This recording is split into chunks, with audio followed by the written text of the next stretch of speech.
अपनी जिंदगी के किसी मामले में भी इनको यह मालूम करने की परवाह ही नहीं होती कि खुदा का कानून उसके बारे में क्या कहता है।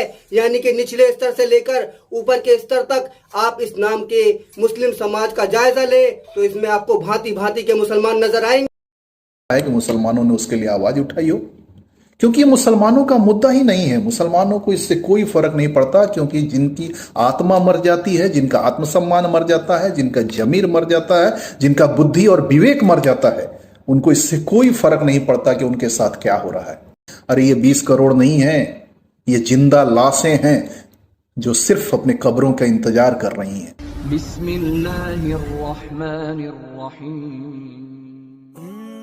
अल-किताब टीवी आपका अपना। अऊज़ु बिल्लाहि मिनश शैतानिर रजीम, बिस्मिल्लाहिर रहमानिर रहीम, अल्हम्दुलिल्लाहि रब्बिल आलमीन, वस्सलातु वस्सलामु अला मुहम्मदिन अमीन, अम्मा बाद, अस्सलामु अलैकुम व रहमतुल्लाहि व बरकातुहू। मेरे मोहतरम बुजुर्गों, दोस्तों, आज की मेरी बात आपके दिल को ठेस पहुंचाने के लिए नहीं, बस एहसास करवाने के लिए है कि आप इस बात को जान जाएं कि मुस्लिम कहते किसे हैं और आप जाग जाएं, क्योंकि अगर अब भी न जागे तो मैं नहीं जानता कि आपको और किस तरह जगाया जा सकता है। मुसलमान के नाम से जो कौम इस वक्त मौजूद है वह खुद भी इस हकीकत को भूल गई है। उसके आचार व्यवहार ने दुनिया को यह बात भुला दी है कि इस्लाम एक आंदोलन का नाम है जो दुनिया और एक उद्देश्य और कुछ सिद्धांत को लेकर उठा था। मुसलमान उस जमात का नाम रखा गया था जो इस आंदोलन को चलाने के लिए बनाई गई थी। आंदोलन गुम हो गया, लेकिन उसका उद्देश्य भुला दिया गया, उसके सिद्धांतों को एक एक करके तोड़ा गया, उसका नाम अपना मतलब खो देने के बाद सिर्फ एक मुस्लिम कौमियत के नाम से इस्तेमाल किया जा रहा है। हद यह है कि उन जगहों पर भी इस्तेमाल किया जाता है जहां इस्लाम की बजाय गैर इस्लाम होता है। समाज में जाइए, आपकी मुलाकात मुस्लिम शराबियों से होगी, दफ्तर में जाइए मुसलमान रिश्वतखोर से होगी, अदालत में जाइए झूठ की गवाही, जालसाजी, फरेब, जुल्म और हर किस्म की नैतिक अपराधों के साथ मुसलमान शब्द को जोड़ लगा हुआ पाएंगे। जरा गौर तो कीजिए, यह मुसलमान शब्द कितना जलील कर दिया गया है। मुसलमान और शराबी, मुसलमान और रिश्वतखोरी, अगर यह सब कुछ एक मुसलमान भी करने लगे तो मुसलमान के अस्तित्व की इस दुनिया को जरूरत ही क्या है।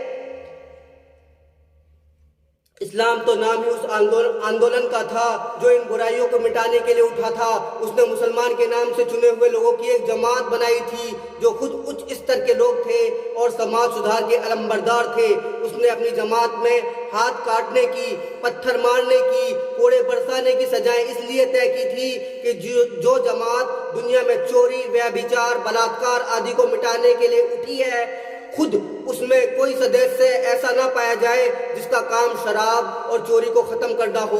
उसमें कोई शराबी और चोर ना हो। उसका तो मकसद ही यह था कि जिन लोगों को दुनिया का सुधार करना है वह दुनिया भर से ज्यादा सुचरित्र, उच्च स्तरीय और स्वाभिमानी लोग हों। जिस इस्लाम ने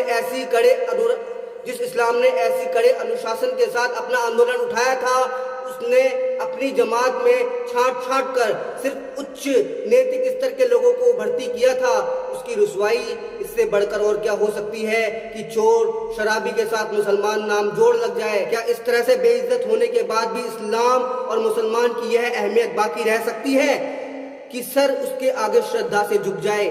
हमारे पढ़े लिखे तबके की हालत भी कुछ अच्छी नहीं है। सूद का पैसा खाना, ज़कात ना देना, नमाज रोज़ा से लापरवाही बरतना वगैरह इनके लिए जायज़ हो चुकी है। अपनी ज़िंदगी के किसी मामले में भी इनको यह मालूम करने की परवाह ही नहीं होती कि खुदा का कानून उसके बारे में क्या कहता है। यानी कि निचले स्तर से लेकर ऊपर के स्तर तक आप इस नाम के मुस्लिम समाज का जायजा लें तो इसमें आपको भांति भांति के मुसलमान नजर आएंगे। यह एक चिड़ियाघर है जिसमें हर किस्म के जानवर इकट्ठा कर लिए गए। मुसलमान की जिंदगी के अलग अलग पहलुओं से यह कुछ मिसालें जो मैंने पेश की हैं, यह सब एक ही नतीजे की तरफ इशारा कर रही है। इस्लामी आंदोलन इस वक्त अपने पतन के आखिरी दौर में पहुंच चुका है, जहां एक आंदोलन की आत्मा मर जाती है, सिर्फ उसका नाम बाकी रह जाता है। आज मुझे व्हाट्सएप पर एक वीडियो मिला, मैंने उसे देखा जिसने मुझे झंझोड़ कर रख दिया। किस तरह जगाया इस गैर मुस्लिम भाई ने। हमारे लिए इससे बुरा दिन और क्या आ सकता है। अब वो लोग जगा रहे हैं जिनको जगाने की जिम्मेदारी अल्लाह ने हमें दी थी। हमारे लिए इससे शर्मनाक बात और क्या हो सकती है। पहले आप इस वीडियो को देखिए। देश में बहुत सारे बुद्धिजीवी हैं, लेखक हैं, पत्रकार हैं, सामाजिक चिंतक हैं, राजनीतिक चिंतक हैं, वामपंथी चिंतक हैं, जो इस चिंता में घुले जा रहे हैं कि भारत के अंदर मुसलमानों के साथ बहुत ही अन्याय हो रहा है। सांप्रदायिक शक्तियां मुसलमानों को टारगेट कर रही हैं और मुसलमानों को सामाजिक और आर्थिक दृष्टिकोण से कमजोर करने की कोशिश कर रही हैं, उनको अलग थलग करने की कोशिश कर रही हैं, उनके धार्मिक स्वतंत्रता को छीनने की कोशिश कर रही हैं, उनके सामाजिक अधिकारों को छीनने की कोशिश कर रही हैं। ये लोग इस चिंता में घुले जा रहे हैं। लेकिन क्या मुसलमानों को भी इसकी चिंता है? बिल्कुल नहीं। आज जुमेरात है, कल जुमा है। देखिए आप, मुसलमान व्हाइट कपड़े पहन के, सर पे टोपी लगा के, मस्ती से सुरमा इतर लगा के नमाज पढ़ेंगे और बिरयानी खा के सो जाएंगे। उनको इससे कोई फर्क नहीं पड़ता कि देश में और दुनिया में क्या चल रहा है और क्या नहीं चल रहा है। और इससे भी बहुत ज्यादा हुआ तो फिर शाम को किसी, अगर जो कुछ कमी रह जाएगी, शाम को किसी वलीमे की पार्टी में जाएंगे, वहां पे बियर और कबाब खा के अपना मस्ती से आके रात में सो जाएंगे। उनको इससे कोई फर्क नहीं पड़ता है।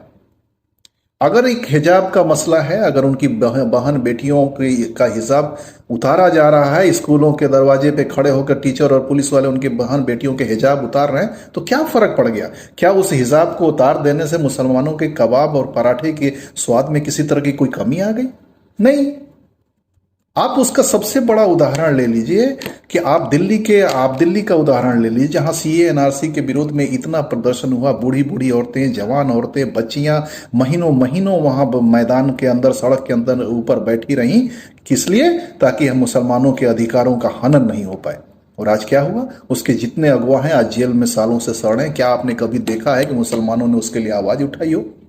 क्योंकि ये मुसलमानों का मुद्दा ही नहीं है। मुसलमानों को इससे कोई फर्क नहीं पड़ता, क्योंकि जिनकी आत्मा मर जाती है, जिनका आत्मसम्मान मर जाता है, जिनका जमीर मर जाता है, जिनका बुद्धि और विवेक मर जाता है, उनको इससे कोई फर्क नहीं पड़ता कि उनके साथ क्या हो रहा है। आपने कभी देखा कि ये संगठित होकर ये जो 20 करोड़ गिनतियों पे हैं, जिनकी गिनती से आरएसएस और भाजपा वाले उनकी नींद उड़ी हुई है, रात को बेचारे सो नहीं पा रहे हैं कि 20 करोड़ हो गए, 20 करोड़ हो गए। अरे ये 20 करोड़ नहीं है, ये जिंदा लाशें हैं जो सिर्फ अपने कब्रों का इंतजार कर रही हैं। इसलिए आप उनकी चिंता मत करें। मैं ये नहीं कह रहा हूं, मैं किसी को गोली बम बारूद चलाने के लिए नहीं कह रहा हूं। मैं सिर्फ ये कह रहा हूं कि जो भारत के संविधान ने जो आपको अधिकार दिए हैं, कम से कम उनके प्रति तो सजग हो जाओ। उससे आपको किसने रोका है? लेकिन नहीं, इनके लिए दूसरे लोग मरते रहें, दूसरे लोग इनके लिए चिंता करें, दूसरे लोग इनके लिए आंदोलन करें, दूसरे लोग इनके लिए धरना दें, दूसरे लोग इनके लिए प्रदर्शन करें। लेकिन नहीं, ये क्या करेंगे? ये तो भाई मुशायरों में जाके वाह वाह करेंगे, ये जलसों में जाके नारे तकबीर का नारा लगाएंगे, ये उर्सों में और मेलों में जाके भीड़ लगाएंगे। इनको इससे क्या फर्क पड़ता है? क्योंकि ये जानते हैं कि ज्यादा से ज्यादा इनका क्या होगा।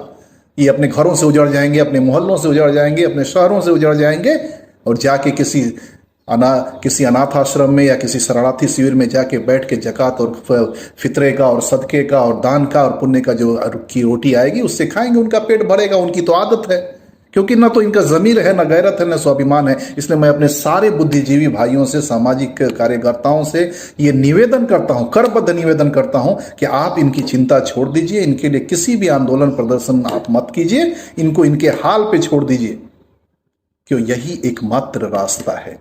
अगर ये बर्बादी की तरफ जाना चाहते हैं तो आप इनको नहीं बचा सकते।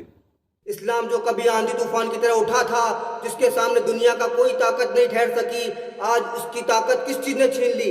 इसका जवाब हर बार मुझे यही मिला कि इस्लामी आंदोलन पर पतन का वही कानून लागू हुआ जिसका ऊपर जिक्र कर चुका हूँ।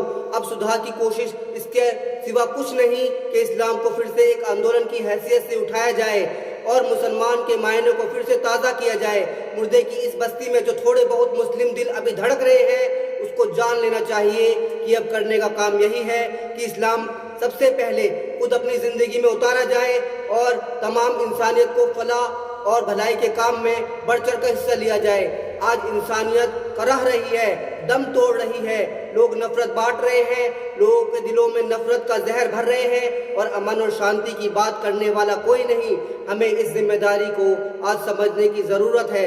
लोगों के दिमाग में हर गलत फहमी को निकाल कर प्रेम और मोहब्बत का पैगाम दुनिया और देशवासियों को दिया जाए। जन सेवा और खिदमत के काम खूब किए जाएं। बात पसंद आए तो वीडियो को लाइक और शेयर करें और चैनल को सब्सक्राइब करें और घंटी के आइकॉन पर क्लिक करें ताकि हमारे नए वीडियो की अपडेट आपको मिलती रहे। व आखिर दावाना अल्हम्दुलिल्लाहि रब्बिल आलमीन। वीडियो देखने के लिए धन्यवाद।